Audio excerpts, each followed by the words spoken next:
Assisterait-on à un feuilleton de privation de liberté de la presse en Afrique?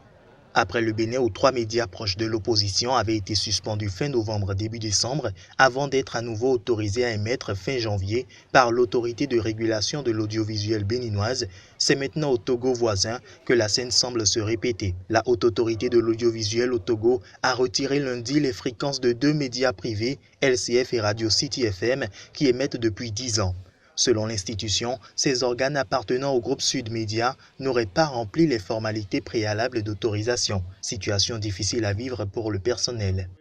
Au-delà du contentieux, au-delà de toutes les considérations que nous entendons par-ci et par-là, qu'il pourrait s'agir d'une lutte fratricide, d'une lutte entre deux éléphants, au-delà de ça, c'est la situation du personnel qui risque de se retrouver de fait au chômage. Et vous savez que dans notre pays, le taux de chômage est inquiétant. Selon le directeur du groupe de presse, cette décision ne respecte aucune règle. C'est une décision abusive. Elle est abusive du fait que le président, la personne du président de la haute autorité de l'audiovisuel et de la communication n'a aucune compétence pour prendre une décision de cette nature et la notifier à un organe comme le groupe Sud Média. Si nous n'étions pas en règle, il appartenait à la HAC depuis 2007 où on a commencé à émettre, de réagir. Et pourtant, nous avons toujours collaboré avec cette HAC-là. Et les membres de la haute autorité de l'audiovisuel et de la communication sont toujours venus ici. Je ne sais pas quelle mouche a piqué le président de la haute autorité de l'audiovisuel et de la communication pour qu'il soit amené à prendre une telle décision. L'autorité de régulation avait déjà fermé plusieurs médias en 2013, notamment la radio Légende FM, pour multiples dérapages, affirmant qu'elle diffusait de fausses informations durant les législatives. Dans un communiqué, l'ONG Amnesty International a dénoncé lundi soir une attaque contre la liberté d'expression, estimant cette sanction disproportionnellement lourde au vu des faits reprochés.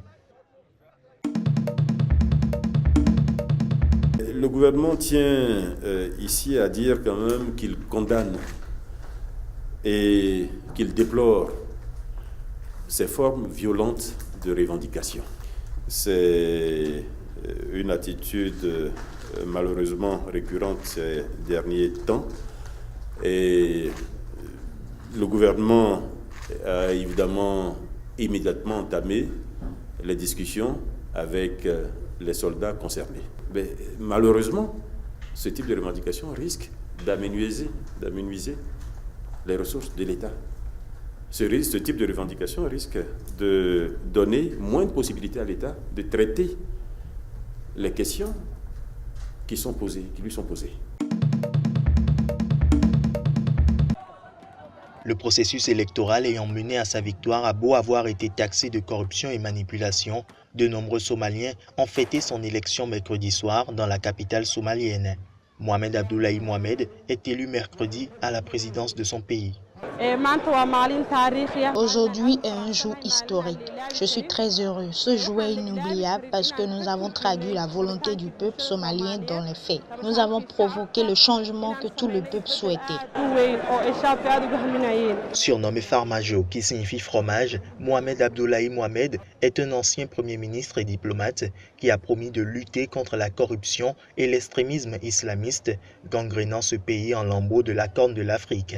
Dans un pays à la vie politique et sociale profondément clanique, ce candidat d'Arod, un des principaux clans du pays, succède à plusieurs présidents haouillés. L'administration du président sortant Hassan Sheikh Mohamoud est considérée comme une des plus corrompues qu'ait connue la Somalie. Il vous faudra continuer avec le nouveau président et continuer d'améliorer le pays.